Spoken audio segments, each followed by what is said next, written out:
listeners, welcome to your next episode of Romance Unraveled. I am one of your co-hosts, Jacob Bozen.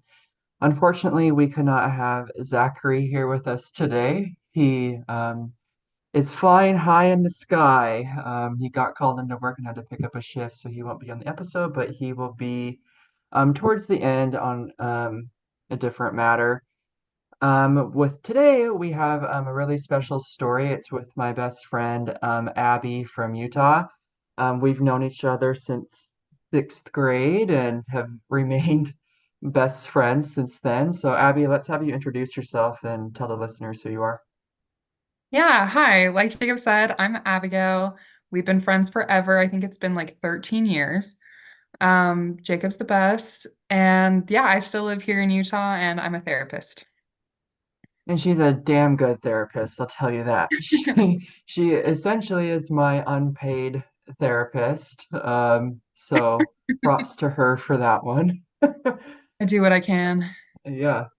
So the story that Abby is going to tell us today is something that made me almost pee my pants when she sent it to me.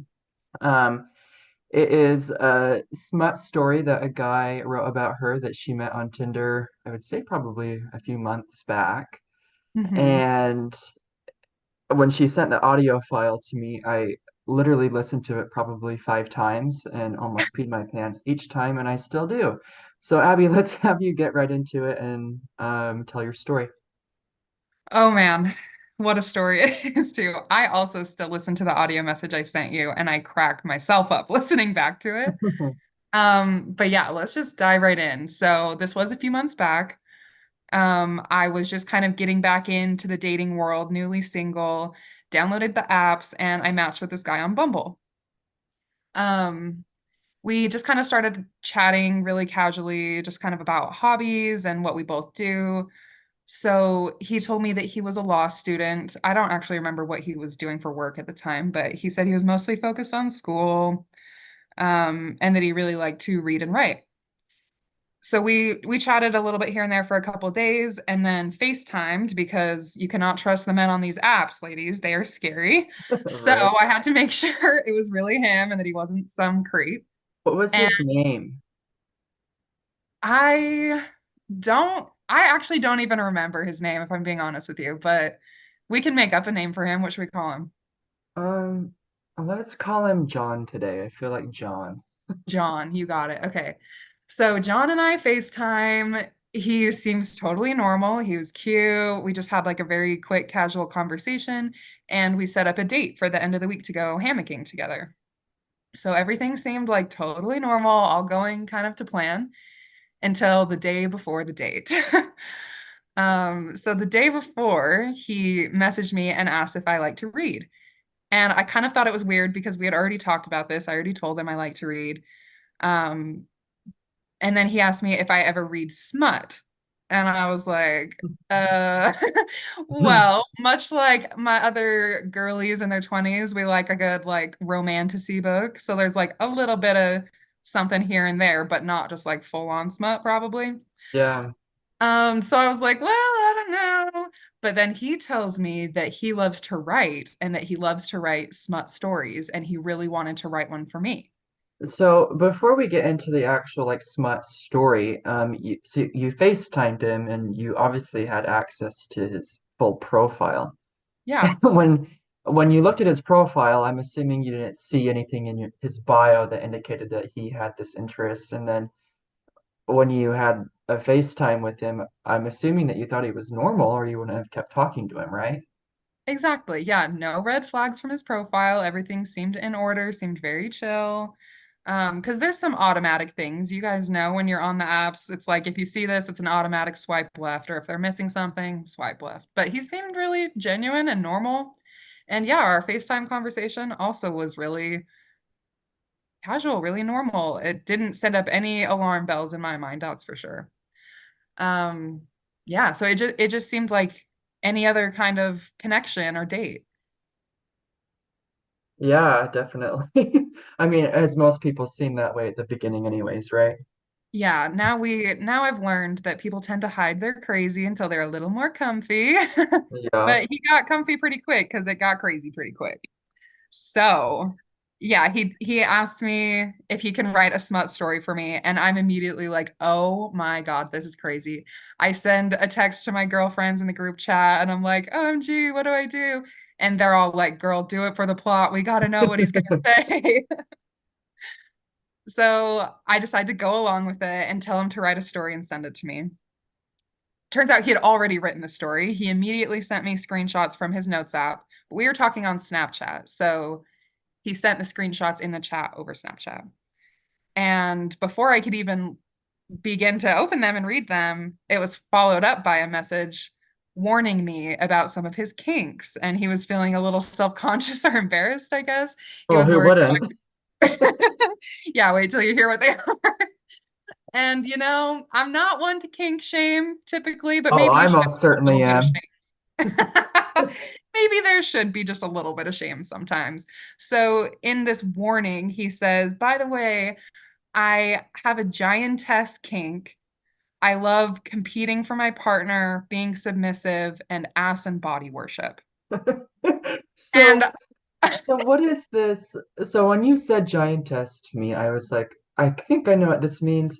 I'm not really sure what this means. And for our listeners who don't know what that means, what is giantess kink? What does that mean?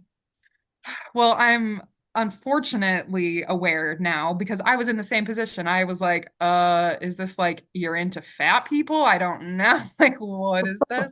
So I had to do some like Googling myself, which took me down some scary roads. But a giantess kink is like a fantasy about hooking up with someone that is literally gigantic, like massive. So you'll hear all about it once I get into the story, but he was really into a very large, full-figured woman. And I mean, I'm a curvy girl, I get it, but we're talking like actual giant. Okay. Okay. So he wants to be with a giant. He likes competing with other men for a woman's affection.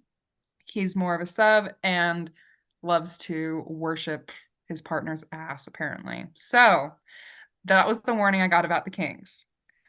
Are you ready to hear the story? I am ready. Okay. I wish that I had the story that I could just read to you and to the listeners. Like I said, because it was on Snapchat, um, maybe we'll get there in a minute, but basically I'm not able to access the chat anymore. Right. So I'm just going to paraphrase and kind of go off of what I remember. But the story starts by obviously describing me as the gigantic being that I am with a huge, juicy ass. Specifically, my ass he described as large as a mountain. Okay. And in this story, I'm the giantess, and I have this little mason jar next to my bed that holds little 1 inch tall men that I use for my pleasure. How many of them? In this one, there was two. Okay. And he specifically said that one of them is him and one of them is supposed to be one of my exes. So yeah. So in this jar is a 1 inch tall John and a 1 inch tall my ex, apparently. Okay. And what I tell them they need to do is compete by racing to the top of my ass, like climbing up a mountain. So basically, I lay down on the bed, open up the jar, and dump them at the bottom of my butt, and they begin their ascent. So he literally described it as like trudging and like, oh my gosh, cracks me up even thinking about it. But he describes these people, or no, there was three actually. It was three guys in the jar. Um, so these three men are trudging up my ass, racing to the top, and he says the reward for the winner who makes it is that they get to finish on my ass, if you know what I mean. So they're racing, they're climbing. One of these 1 inch tall men falls into my ass crack. He's lost, he's gone. He's out of the race, okay? The other two keep going, my ex and John, and they make it to the top eventually. And so as their reward, they unload at the top. And this was already so wacky and bizarre to me, and I was just like cracking up. But then it just took it one step further, beyond their finishing. he went back to the man that fell into my ass crack. And not only was it not enough that he was disqualified from the race and fell down there, I had to actually kill him as his punishment because he's not worthy of What an my imagination he has. truly, truly. Um, and so to do that, I plucked him out of my ass crack and sat on him and squished him dead like a grape. Just mushed him. Did he say word for word, uh, squish him like a grape? Yes, he said squashed him like a grape. Oh, Honestly, that's too it's good. insane.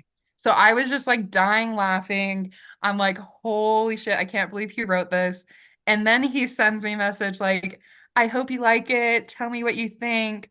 And if you do like it, I'm working on a part two that's going to be a threesome story. I was like, oh no, not a threesome with the 1 inch man. I can't. And, I don't you even know, know how some that of would my work. friends I don't know either, but some of my friends wanted me to keep it going so they could hear the second story and what he comes up with, but I was just too icked out. It was too crazy. And so I ended up blocking him and moving on. And so that's why I can't read the story now is I tried to go and unblock him in my Snapchat, but he has since deleted me, unfortunately. So I can't access the story anymore, but that's the best I can do. I wish we could have had like a story time where we're just reading the story to the listeners so they can get it word Oh, for word. That would be so funny. I wish. I would love nothing more, honestly. The thing is, it was good writing. He's a good writer. The content was just so weird and twisted.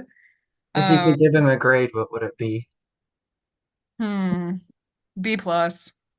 I should Okay. probably say like D or F, right? That's what he wants. If I ever got a B plus, I'd have a meltdown. But Of course you would, you overachieving perfectionist. I guess so. All right. Well, So anything yeah, it was else to the really story? um I don't think so. It pretty much ended there. We didn't ever have contact again, but it certainly um made me feel a little more on guard as I continued going into the dating world and trying to meet new people. Yeah, I think if anything, it shows us that people hide a lot of things about themselves that they bury down and then they bring it out. I guess Yeah. he must have felt comfortable with you enough to say that he had that kink and was actually able to write you a story. I just think it's weird that he had already had it written before you even said that that was something you were comfortable with. Oh yeah, because I'm sure he just does it to get off. Like even if he didn't send it to me or if I didn't read it, he's probably just loving it over there. And aside from him like feeling comfortable, I think he was also sort of like testing the waters before our date, um, to see if I would like want to hook up or something, maybe, even though he had previously said like he wasn't looking for that and wasn't interested.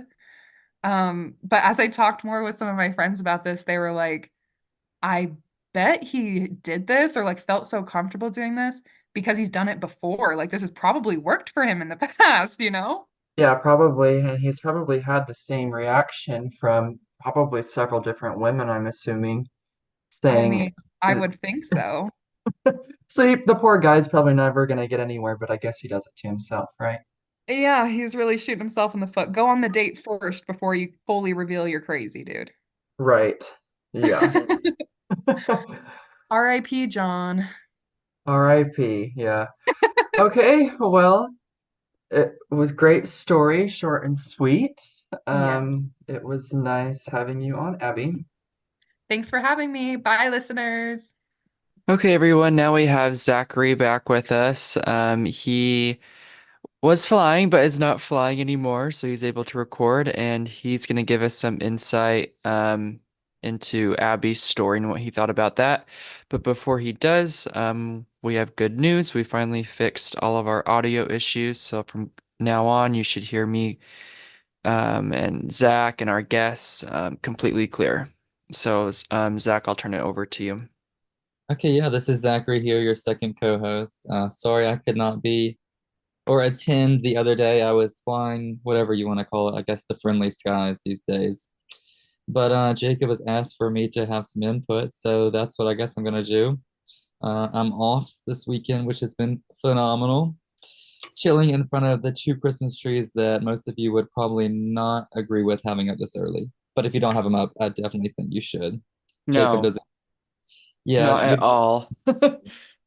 I mean, you got to have some hot chocolate sitting here on the balcony, the lights decorated, but that's all besides the point. So, Jacob, I remember you mentioning to Abby to grade his essay. Um, she gave him, I think, a B plus. Right. I'm gonna aim high and go for like an A plus because I mean, what a what a story that he has probably used for many Tinder women, and it's probably worked, or I don't know, maybe it hasn't worked. Who knows? I mean, he's very confident, so you got to give him a plus somewhere. But I know that she said she had to squish him like a grape. So, I mean, he kind of reminds me of like a cotton candy grape.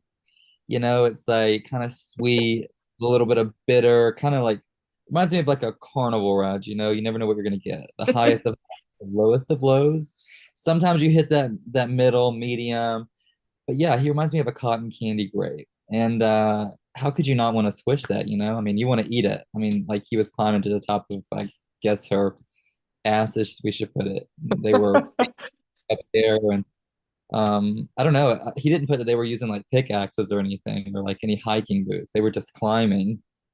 Which I've met Abby, by the way, everybody. She's great. If you're ever in Salt Lake City, definitely hit her up as a therapist.